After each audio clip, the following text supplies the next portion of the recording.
नमस्कार। आप देखना शुरू कर चुके हैं स्टार्टअप मंत्र। मैं हूं आपके साथ प्रशांत पांडे। स्टार्टअप मंत्र स्टार्टअप की दुनिया का एक ऐसा खास शो है जहां पर हम भारत में स्टार्टअप इकोसिस्टम को बारीकी से समझने की कोशिश करते हैं। हमारे हमारा ये प्रयास होता है कि हम जानने और समझने की कोशिश करें कि अलग अलग सेक्टर के अलग अलग कारोबार के जो स्टार्टअप्स हैं वो भारत में किस तरह का कामकाज कर रहे हैं, उनकी चुनौतियां किस तरह की हैं, वो भविष्य की रूपरेखा किस तरह से तय कर रहे हैं। और इसके साथ ही हम ये भी समझने की कोशिश करते हैं कि आखिर भारत में स्टार्टअप की ये जो पूरी जर्नी है जहां पर कई सारी चुनौतियां भी पेश आई, उनमें उनकी रिकमेंडेशंस क्या हैं, वो यंगस्टर्स को किस तरह की सलाह देते हैं। इन सभी के बीच में आज जिस अहम सेक्टर की या यूं कह लीजिए एक उभरते हुए सेक्टर की हम बात करने वाले हैं वो है एआई, यानी कि आर्टिफिशियल इंटेलिजेंस। और आपको जानकर यह हैरानी होगी कि भले ही आर्टिफिशियल इंटेलिजेंस का ये शुरुआती दौर हो और भले ही तमाम कंपनियां एग्रेसिव तरीके से इसके बारे में विचार कर रही हों, लेकिन भारत का जो स्टार्टअप वर्ल्ड है उसने तो बहुत पहले से ही इसे भविष्य की चीज समझकर इसमें इन्वेस्ट करना शुरू कर दिया था और इसका एक बड़ा स्ट्रक्चर कई कंपनियों ने खड़ा भी कर लिया है जिसमें वो अच्छा खासा मुनाफा भी कमा रही हैं और एक बेहतर सर्विस की कह सकते हैं बड़ी पिक्चर खींच रही हैं।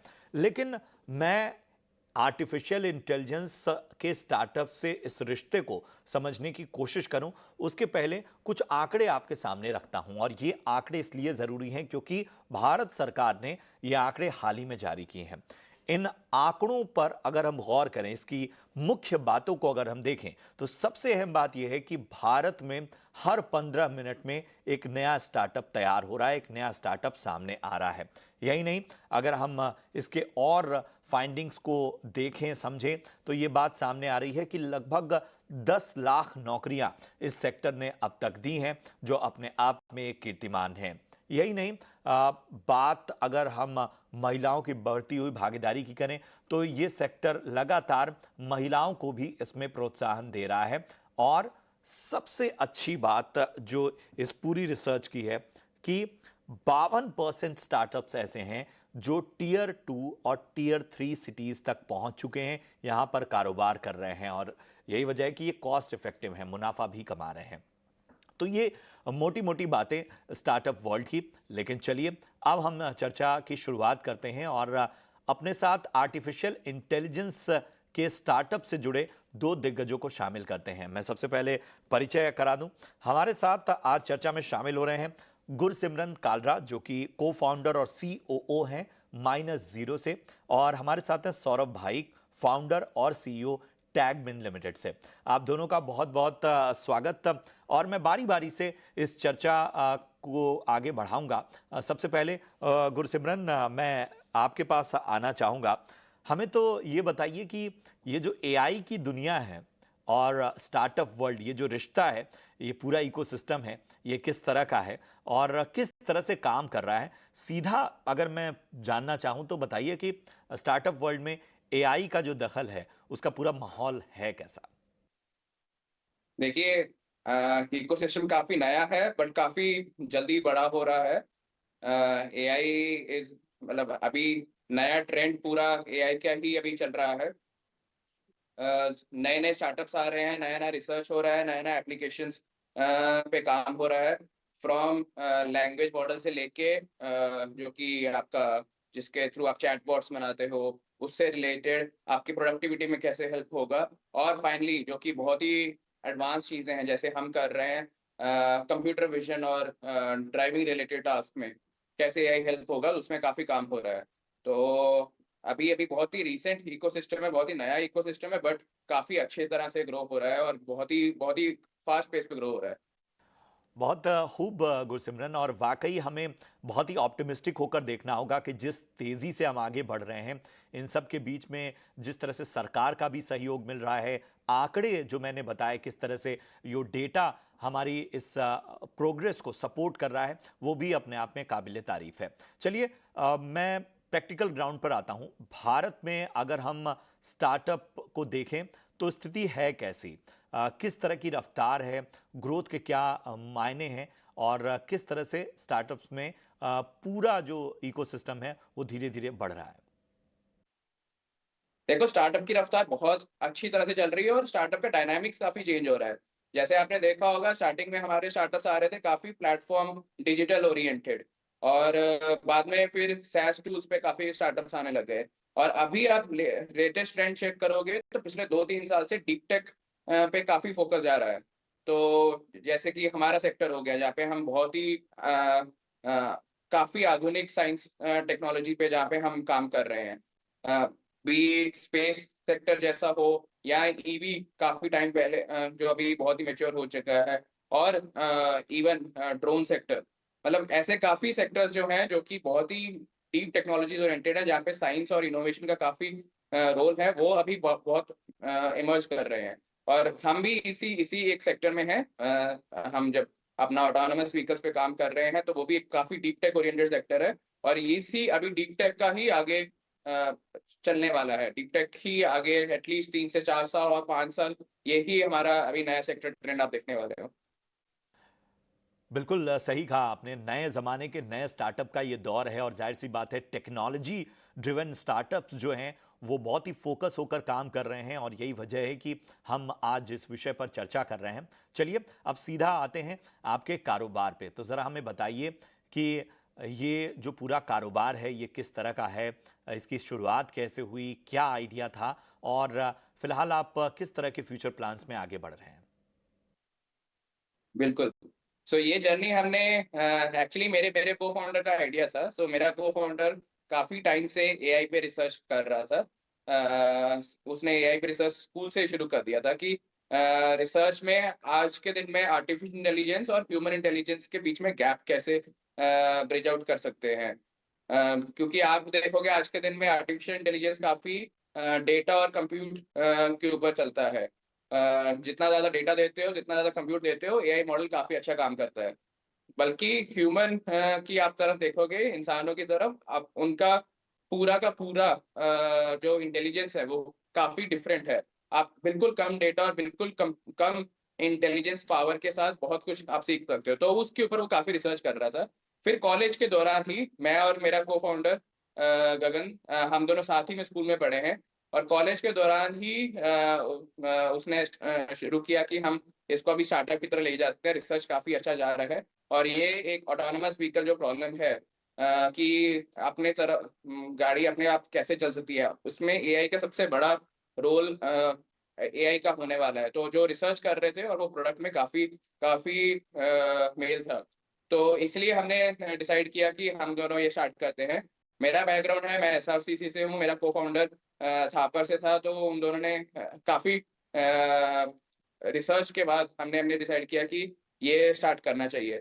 तो बट जैसे ही स्टार्ट किया तो पता लगता है कि 2 अंडरग्रेड जो कि कॉलेज में हैं, वो बड़ी-बड़ी कंपनी जो काम कर रही हैं, उसको जाके चैलेंज करने का वो प्रयत्न कर रहे हैं।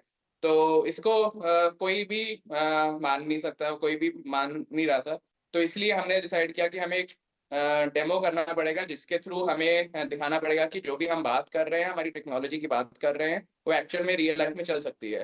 तो फिर 2021 में हमने एक ई-रिक्शा को एक फुली ऑटोमेटेड पायलट में कन्वर्ट किया, जो कि काफ़ी काफ़ी वायरल हुआ, काफ़ी लोगों ने सराहना की उसकी, और उसके तरफ से हमारी हमारी जर्नी स्टार्ट हुई। तो बहुत ही अच्छा प्रॉब्लम स्टेटमेंट है जो हम सॉल्व करने की ट्राई कर रहे हैं, बहुत ही बड़ा मार्केट है इस चीज़ में। बट जब जब 2 अंडरग्रेड्स जब इसको काम करना शुरू करते हैं, तो अपने-अपने चैलेंजेस उभर के आते हैं। क्या खूब कहा आपने। टेक्नोलॉजी और ह्यूमन इंटेलिजेंस इन दोनों के बीच जो है वो एक ब्रिज बनाने का काम आपका कारोबार कर रहा है। चलिए अ, एक चीज गुरसिमरन मेरे ख्याल से आप तक भी आती होगी कि एआई की वजह से नौकरियां चली जाएंगी। एआई जो है वो बहुत सारे स्किल्ड लोग जो हैं वो उनकी जॉब खा जाएगा, इस तरह की बड़ी नैरेटिव्स चल रहे हैं। लेकिन दूसरी तरफ हम देखें तो टेक्नोलॉजी जब कोई नई होती है, क्योंकि कंप्यूटर भी जब आया था तब भी ये कहा जाता था कंप्यूटर की वजह से बहुत सी नौकरियां जाएंगी, लेकिन हमने देखा कि कंप्यूटर ने तो और भी संभावनाओं के द्वार खोले। ये स्थिति है कैसी? क्या नौकरियों पर थ्रेट है या जॉब क्रिएशन का मामला ज्यादा बन रहा है? मैं मेरा मानना है कि ना थ्रेट है ना क्रिएशन है, इट्स बेसिकली जॉब चेंज। एक साइकिल जो जॉब का होता है, एक जॉब कॉम्पोजिशन होता है, वो इसका एक चेंज होने वाला है। वो हर नई टेक्नोलॉजी के हमने हमने देखा है कि पहले डिजिटल से पहले मैनुअल काफी था, उसके बाद डिजिटल चेंज हो गया। तो it's just a composition of the job profile जो कि एक चेंज हो जाता है। तो वो एक जॉब प्रोफाइल चेंज मैं काफी एक्सपेक्ट कर रहा हूँ कि ये होगा। क्या ये अभी हो रहा है या 1 से 2 साल में हो जाएगा? काफ़ी कम चांसेस है, बट जो ग्रोथ जिस तरह से दिख रहा है कि एआई आज के हर हर टूल में, हर जगह आपके साथ में काम कर सकता है, तो मोर लाइकली असिस्टेंट काफ़ी अच्छा एआई बनने वाला है रादर देन पूरा रिप्लेसेबल जॉब। बट नए जॉब जो आ रहे हैं काफ़ी, वो काफ़ी अच्छे क्रिएट होने वाले हैं इससे। तो नए जॉब्स एज़ इन आप कंप्यूटर विज़न में देख लीजिए, आप एनएलपी में देख लीजिए, आप कोई भी रिसर्च टॉपिक्स में देख लीजिए। एआई पे जितना रिसर्च हो रहा है अभी, आई डोंट थिंक किसी और फील्ड में इतना इतना रिसर्च हो रहा है। तो ये जो एक नया दौर शुरू हुआ है, नया एक इनोवेशन का दौर शुरू हुआ है, तो मैं काफ़ी बुलिश हूँ कि ये ऐसे ही बढ़ते रहेगा और काफ़ी अच्छे-अच्छे नए-नए अपॉर्च्युनिटीज़ का टाइम आने वाला है। बिल्कुल, और ये बातें बहुत मायने रखती हैं जो हम आज ये चर्चा कर रहे हैं। इस चर्चा का पूरा मकसद ये है कि जो लोग भी स्टार्टअप की दुनिया में आना चाहते हैं, जो लोग भी स्टार्टअप वर्ल्ड को समझना चाहते हैं, वो किस तरह से आगे बढ़ें और उन्हें किन बातों का ध्यान रखना होगा। और इसी से जुड़ा हुआ मेरा सीधा सवाल, और मैं कहूँगा कि ये यंगस्टर से बड़े काम की बात है, नौकरियां कैसे मिलेंगी एआई वर्ल्ड में, किन स्किल्स पर काम करना होगा? बिल्कुल, बिल्कुल। और काफ़ी काफ़ी मैं आपको काफ़ी एक एक इनसाइट्स भी बताऊँगा जो कि मुझे काफ़ी अच्छा लग रहा है देखने में। पहले बताता हूँ कि हम जो जिस फ़ील्ड में हम हैं, एआई और रोबोटिक्स की फ़ील्ड में काफ़ी काफ़ी बूम हो रहा है। एआई और रोबोटिक्स के जो स्किल सेट्स नए आ रहे हैं, कंप्यूटर विज़न से लेके एनएलपी, लैंग्वेज प्रोसेसिंग, काफ़ी काफ़ी पूरा फ़ील्ड है एआई का, वो काफ़ी खुल चुका है। इवन रोबोटिक्स का जो फ़ील्ड है, अभी रोबोट सिर्फ़ वो नहीं रहे हैं कि सिर्फ़ आपके वेयर हाउस में रोबोट चल रहा है या फैक्ट्री में रोबोट चल रहा है। आज के टाइम में रोबोट्स आपके रियल लाइफ़ रोड्स पे आ रहे हैं, तो उनको उनके लिए कौन-सी जो स्किल सेट्स होते हैं, उस पे काफ़ी काफ़ी ज़्यादा इम्पोर्टेंस दी जा रही है। और बल्कि मुझे जो मैं आपको बोला था, मैं इनसाइट देना चाहूँगा, जब भी आज के दिन में मैं नए अंडरग्रेड्स और नए कॉलेजेस के बच्चों से बात कर रहा हूँ, अपनी हायरिंग के लिए या जनरल बात करने के लिए कि कैसा चल रहा है, काफ़ी देख के खुशी हो रही है कि आज के दिन में फर्स्ट और सेकंड ईयर के बच्चे ही एआई, एमएल और रोबोटिक्स को बहुत ज़्यादा इम्पोर्टेंस दे रहे हैं। अभी जैसे हम स्टार्टिंग में कंप्यूटर साइंस और बेसिक लैंग्वेज प्रोग्रामिंग जो हम करते थे, उस पे फ़ोकस होता था आज से 7-10 साल पहले। अभी वही सेम फ़ोकस अभी एआई और एमएल में देखने को मिल रहा है मुझे। तो काफ़ी लोग अभी रिसर्च पब्लिश कर रहे हैं, मैंने काफ़ी ऐसे बच्चों से मिला हूँ जो कि अभी ग्रेजुएशन कंप्लीट भी नहीं हुआ है और बहुत ही टॉप टियर कॉन्फ्रेंसेस में रिसर्च पेपर पब्लिश कर रहे हैं। तो इससे पता लगता है कि आज के दिन में हमारे पास जो एक नेक्स्ट पूल ऑफ एम्प्लॉइज़ और वर्कर्स और न्यू एज जनरेशन जो आ रहा है, काफ़ी ज़्यादा इनोवेशन ओरिएंटेड है, काफ़ी ज़्यादा रिसर्च ओरिएंटेड है और काफ़ी ज़्यादा नई-नई टेक्निक्स के साथ में बहुत ही ज़्यादा ऑलरेडी वाकिफ़ है। उनको सब कुछ पता है कि क्या हो रहा है पूरे इंडस्ट्री में, इंडिया में हो, चाहे बाहर हो, चाहे किसी भी कंट्री में चल रहा हो, तो उनको सब कुछ नॉलेज जो है बहुत ही इन्फॉर्म्ड नॉलेज है और बहुत ही एक नई फ़ील्ड्स के ऊपर काम किया जा रहा है। तो मैं उनको यही सलाह दूँगा कि आप इसी को आगे लेके जाएँ और अपने आप को और स्किल डेवलपमेंट करने के लिए इसी फ़ील्ड्स को और आगे देखें। बहुत खूब गुरसिमरन, ज़ाहिर-सी बात है कि ये सारी जो चर्चा हमारी रही है, ये पूरी तरह से लोगों को और ज़्यादा इवॉल्व होने की बात बताती है। किसी तरह की चिंता की बात कम से कम आर्टिफ़िशियल इंटेलिजेंस में नहीं है। और आप जैसे स्टार्टअप्स जो हैं, उसमें बहुत बड़ी भूमिका निभा रहे हैं। एक तरह से लोगों को एक बड़ी संभावना, कहते हैं बिग पिक्चर जो देखना चाहिए, उसकी ओर आकर्षित कर रहे हैं। बहुत-बहुत शुक्रिया हमसे जुड़ने के लिए। और